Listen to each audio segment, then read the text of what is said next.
السلام علیکم ورحمۃ اللہ وبرکاتہ۔ میرے معزز خواتین و حضرات، آج میں آپ کی خدمت میں اعتکاف کی فضیلت بیان کروں گا، اس کی قسمیں اور اعتکاف کا مقصد اور فائدے کیا ہیں۔ تو یاد رکھیے کہ اعتکاف کرنا ایک ایسی عبادت ہے کہ جو پرانی چلی آ رہی ہے۔ اللہ رب العالمین جل شانہ قرآن مجید میں فرماتا ہے وَعَهِدْنَا إِلَىٰ إِبْرَاهِيمَ وَإِسْمَاعِيلَ أَن طَهِّرَ بَيْتِيَ لِلطَّائِفِينَ وَالْعَاكِفِينَ وَالرُّكَّعِ السُّجُودِ۔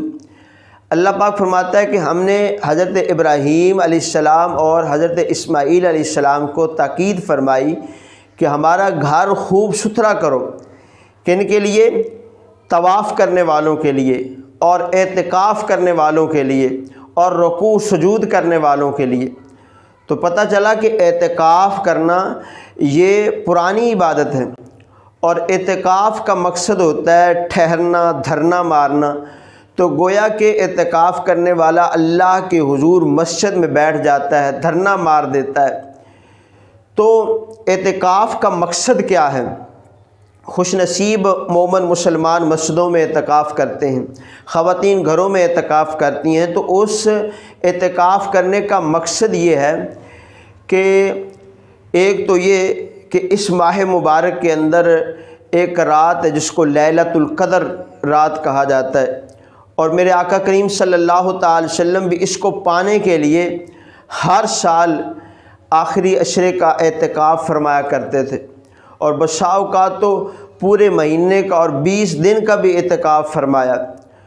تو جو بندہ اعتکاف کرے گا، 10 دن مسجد میں پڑا رہے گا، تو گویا کہ وہ آخری عشرے کی طاق راتوں میں لیلۃ القدر کی رات کو تلاش کرنے میں کامیاب ہو جائے گا اور اس کا ثواب پا لے گا۔ ایک تو مقصد اس کا یہ ہے، اور پھر اس کا فائدہ کیا ہے؟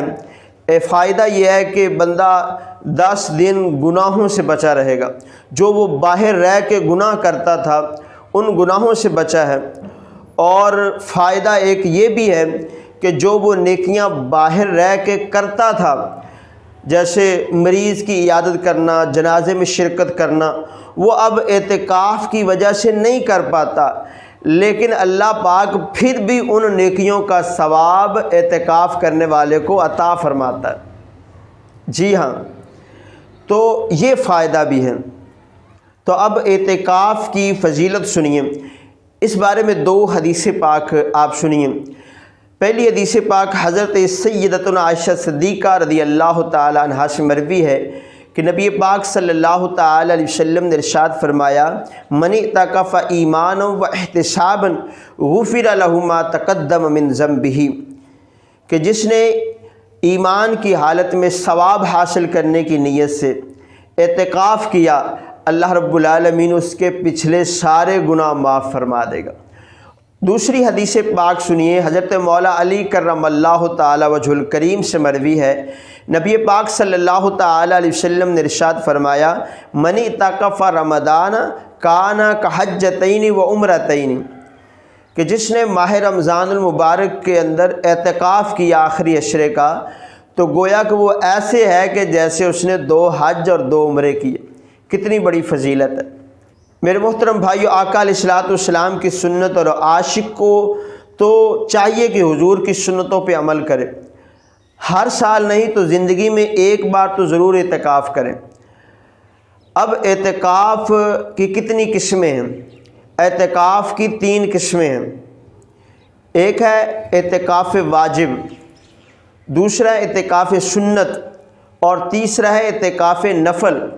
اب اس کی تفصیل سنتے ہیں۔ اعتکاف واجب کیا ہے؟ کہ جیسے کوئی بندہ نظر منت مان لیتا ہے میرا یہ کام ہو جائے تو میں اتنے دن اعتکاف کروں گا، تو پھر اتنے دن اس کو جو ہے وہ اعتکاف کرنا پڑے گا۔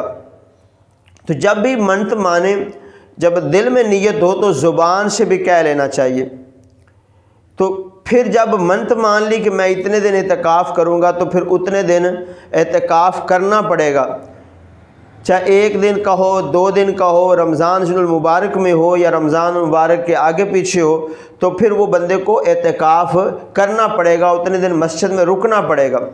تو یہ تو تھا اعتکاف واجب، اور دوسرا ہے اعتکاف سنت۔